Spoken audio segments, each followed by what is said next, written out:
दोस्तों नमस्कार। मैं आचार्य सुनील कृष्णा, आप लोगों का स्वागत है मेरे YouTube चैनल पे।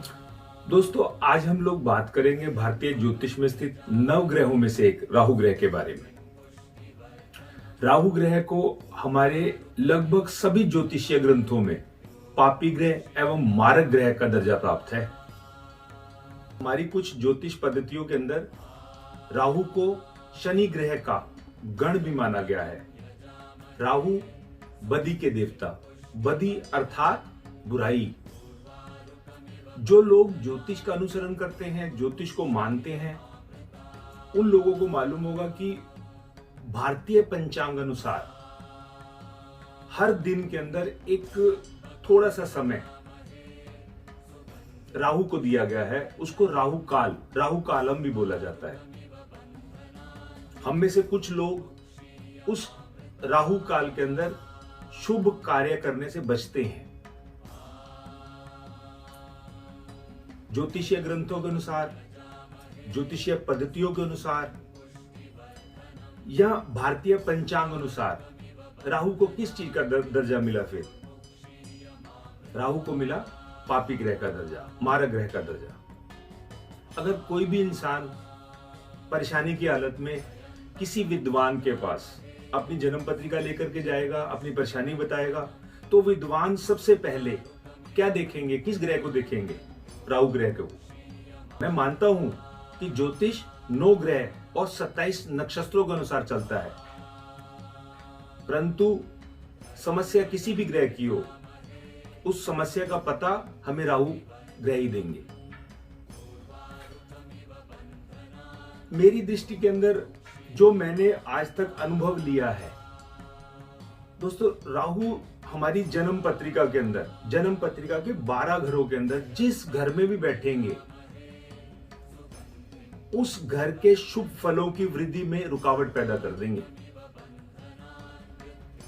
अब समझिए, भारतीय ज्योतिष के अनुसार जो ये हमारा शरीर है ना, मानव शरीर, इसमें नवग्रह स्थित है कहीं ना कहीं पे। जैसे मन के कारक चंद्रमा, आत्मा के कारक सूर्य, हमारे बल के कारक मंगल और बुद्धि के कारक बुध।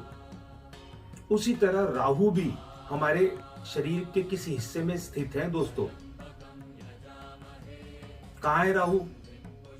जो हमारे मन के अंदर अचानक से एक घुटन सी पैदा होती है ना, कभी कभी एक सोच हमें परेशान कर देने वाली, हमें घोट देने वाली, उस सोच को, उस घुटन को राहु बोलते हैं। अब इसको मैं थोड़ा सा विस्तार से समझाता हूं, समझ लीजिए। कोई इंसान अपने घर में अपने लैपटॉप पे कोई जरूरी अपना काम कर रहा है। वो ऑफिस का काम हो सकता है, वो उसकी शॉप का काम हो सकता है, कोई भी काम। उस इंसान की वाईफाई, उन्होंने बोला मैं अभी आ रही हूं सब्जी लेके, चली गई घर से बाहर। 5 मिनट बाद, 10 मिनट बाद अचानक बाहर गाड़ी, तेज ब्रेक्स की आवाज आ गई, या छोटा मोटा एक्सीडेंट की ठां की आवाज आ गई, जो एकदम दिल घुट जाएगा। अचानक सोच आ जाएगी वाइफ को लेकर के, उसके कारक है राहु। अब वापिस आते हैं हम जन्म पत्रिका के ऊपर। जन्म पत्रिका के अंदर राहु ग्रह जिस भाव में बैठे हैं, जिस नक्षत्र में बैठे हैं, उनके शुभ फलों की वृद्धि के अंदर रुकावट पैदा करते हैं। ऐसा मैंने अभी बोला। सिर्फ यही नहीं करते राहु महाराज। राहु महाराज की जिस जिस घर पे दृष्टि जाएगी या जिस जिस ग्रहों से युति हो जाएगी, या तो वो साथ बैठे हुए हैं या जहां से उनकी दृष्टि जा रही है, नजर जा रही है। सूर्य महाराज के ऊपर दृष्टि आ गई। सूर्य ग्रहण आप लोगों को मालूम है। सूर्य किस चीज के? हमारे तेज के कारक, हमारी सफलता के कारक। अगर समझ लीजिए किसी इंसान की जन्म पत्रिका के अंदर सूर्य के साथ राहु महाराज की युति है, उस इंसान के जीवन के अंदर हर सफलता के बीच में घुटन सी रहेगी। वो जितना मर्जी लायक इंसान हो, वो अपने लिए विशेष स्थान अर्जित करने से वंचित रह जाएगा दोस्तों। अब राहु महाराज की दृष्टि पड़ गई शुक्र ग्रह के ऊपर। शुक्र किस चीज के कारक है? हमारी धन दौलत ऐश्वर्य के कारक है। जो मैच्योर लोग हैं बालिंग उनकी धर्मपत्नी के कारक है। उनको लेकर के कोई ना कोई समस्या पैदा कर देंगे राहु महाराज। समझ लीजिए किसी इंसान की जन्म पत्रिका के अंदर धन भाव किसको बोलते हैं? दूसरा घर, राहु महाराज स्थित है और अपने अशुभ नक्षत्र के अंदर विराजमान हो गए उस पत्रिका के अंदर, वो इंसान जीवन भर एक धन, दूसरा भाव धन भाव, इसको मंदिर भी बोलते हैं, दूसरा भाव धन भाव, एक पैसों की थैली जिसके नीचे में छेद है वो लेके बैठा रहेगा। हर पल सोच पैसों की, हर पल दिमाग पैसों की तरफ। अब यही राहु महाराज सप्तम भाव में बैठ गए अपने अशुभ नक्षत्र के अंदर। सप्तम भाव किसका? शादीशुदा जिंदगी का। तो उनकी जिंदगी की, उस इंसान की जिंदगी में शादीशुदा जिंदगी को लेकर के एक हमेशा असंतोष सा पैदा करवा सकते हैं राहु महाराज भारतीय ज्योतिष के अनुसार। अब मान लीजिए किसी की जन्म पत्रिका के 12वें घर के अंदर चंद्रमा बैठे हुए हैं, वो राहु के साथ इकट्ठे बैठे हैं, राहु की किसी भी घर से उनके ऊपर दृष्टि है और चंद्रमा रेवती नक्षत्र के अंदर आ गए, तो ज्योतिषीय भाषा के अनुसार वो एक भूचाल के कारक बन जाते हैं। रात की नींद तक हराम हो जाती है उस इंसान की। राहु की दशांतर दशा के अंदर आते आते उस इंसान के सारे सपने रेत के महल की तरह ढह जाते हैं। अब यही राहु अगर जन्म पत्रिका के अंदर शांत रह जाए, कहीं से शांत कैसे रहेंगे राहु महाराज? कहीं से मंगल की उनके ऊपर दृष्टि आ गई। मंगल हमारे बल के कारक, मंगल हमारी पॉजिटिव एनर्जी के कारक, मंगल के इष्ट देव कौन? भगवान हनुमान जी। तो वो राहु न सिर्फ शांत रहेंगे बल्कि शुभ फल देने लग पड़ेंगे उस इंसान को। अब आपका ये प्रश्न आ सकता है मेरे लिए कि शुभ फल, अभी तो राहु मारक और पापी ग्रह। इतना याद रखो दोस्तों कि राहु ग्रह को मान्यता कब मिली थी? जब उन्होंने अमृत पान किया था देवता स्वरूप में।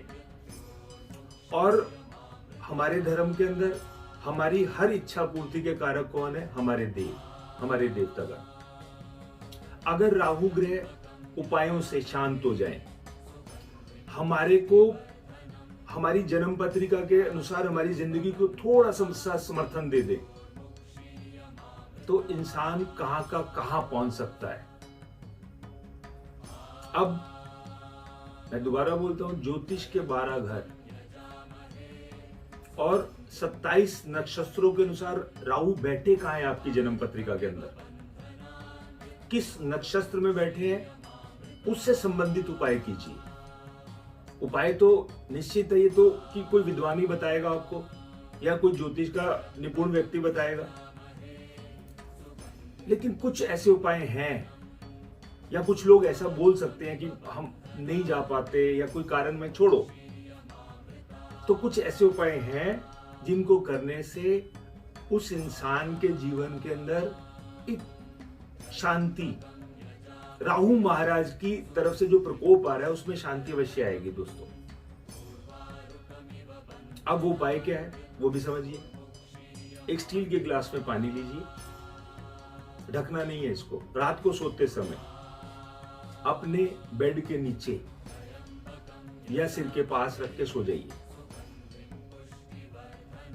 जिस समय आप रखोगे उस समय अपने इष्ट देव के नाम का जाप जरूर कीजिए। सुबह उठ के नहा धो के पवित्र होके उस पानी को किसी भी आपके घर में कोई गमला पड़ा हो, कोई पौधा लगा हो, बड़ी पवित्रता के साथ डाल दीजिए कि उसके छींटे आपके पांव तक ना आए। ये याद रखिएगा दोस्तों, ये पानी पांव के नीचे नहीं आना चाहिए, बड़ा पवित्र पानी है ये। क्योंकि पांव का कारक केतु और वो जो पानी है वो चंद्रमा, फिर ग्रहण लग जाएगा। इस उपाय को लगातार महीना, सवा महीना, 2 महीने, 3 महीने अपने मन की मनोकामना मांगते हुए करते रहिए, आपको अवश्य फल मिलेगा। अब राहु को लेकर के एक और उपाय, हमारे कर्म, ऐसा भी माना जाता है, मैं ऐसा मानता हूं कि हम जितने भी कर्म भोगते हैं ना दोस्तों, वो पिछले जन्मों के कर्म। और राहु ग्रह, शनि के गण, बदी के मालिक, वो हमसे वो कर्म भोगवाते हैं। जितने आगे अच्छे हम कर्म करते जाएंगे, राहु महाराज स्वयं शांत होते जाएंगे। इसी के साथ मैं आप लोगों से इजाजत चाहूंगा दोस्तों। हम फिर मिलेंगे मेरी नई वीडियो में। हर हर महादेव।